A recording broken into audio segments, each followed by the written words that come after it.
തദ്ദേശ തെരഞ്ഞെടുപ്പിൽ പല സ്ഥാനാർത്ഥികളും വ്യത്യസ്തരാണ്. അത്തരത്തിൽ ഒരാളെയാണ് ഇന്ന് പരിചയപ്പെടുത്താൻ പോകുന്നത്. തിരുവനന്തപുരം പോത്തൻകോട് ബ്ലോക്ക് മൈതാനി ഡിവിഷനിലെ ഇടത് സ്ഥാനാർത്ഥികളുടെ വിശേഷങ്ങളിലേക്ക്. എൻ്റെ പേര് doctor M Lenin Lal. Pothencode block പഞ്ചായത്തിൽ മൈതാനി ഡിവിഷനിലാണ് മത്സരിക്കുന്നത്. നിലവിൽ കേരള സർവകലാശാല സിൻഡിക്കേറ്റ് അംഗമാണ്. സർവകലാശാലയിൽ നിന്ന് തന്നെയാണ് MA, MPhil, PhD ബിരുദങ്ങൾ കരസ്ഥമാക്കിയിട്ടുള്ളത്. അതോടൊപ്പം തന്നെ പോസ്റ്റ് ഡോക്ടറൽ ഫെലോയുമാണ്. തുമ്പ സെൻറ്റ് സേവിയേഴ്സ് കോളേജിലെ ചരിത്ര വിഭാഗത്തിൽ ഗസ്റ്റ് അധ്യാപകനായി പ്രവർത്തിക്കുകയാണ്.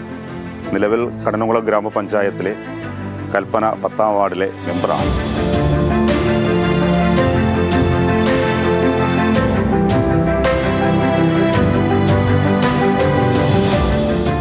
സജീവ CPIM പ്രവർത്തകനായ ലെനിൻ ഈ നേട്ടങ്ങൾ കൈവരിച്ചത് അധികാരത്തിന്റെ ഇടനാഴികളിലൂടെയല്ല എന്നതാണ് പ്രധാനം.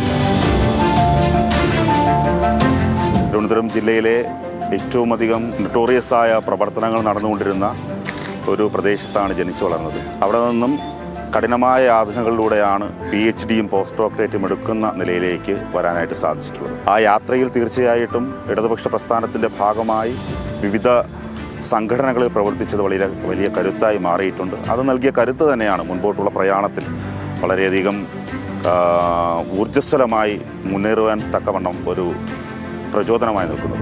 കടിഞ്ഞംകുളം ഗ്രാമപഞ്ചായത്തിലെ കൽപ്പന വാർഡിൽ മെമ്പറായി പ്രവർത്തിക്കവേ പൂർത്തിയാക്കിയ വികസന പ്രവർത്തനങ്ങളുടെ പ്രോഗ്രസ് റിപ്പോർട്ട് പുറത്തിറക്കാൻ കഴിഞ്ഞ വ്യക്തിയാണ് ലെനിൻ.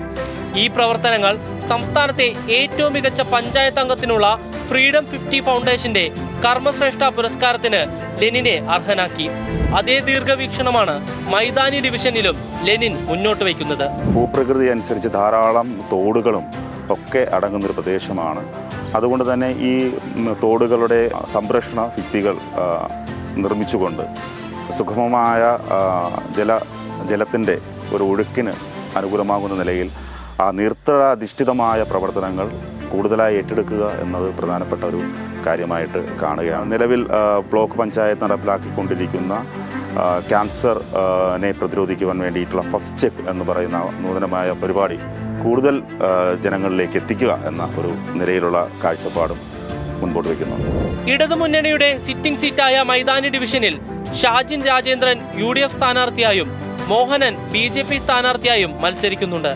പക്ഷേ കോട്ട തകരില്ലെന്നാണ് LDFന്റെ ആത്മവിശ്വാസം.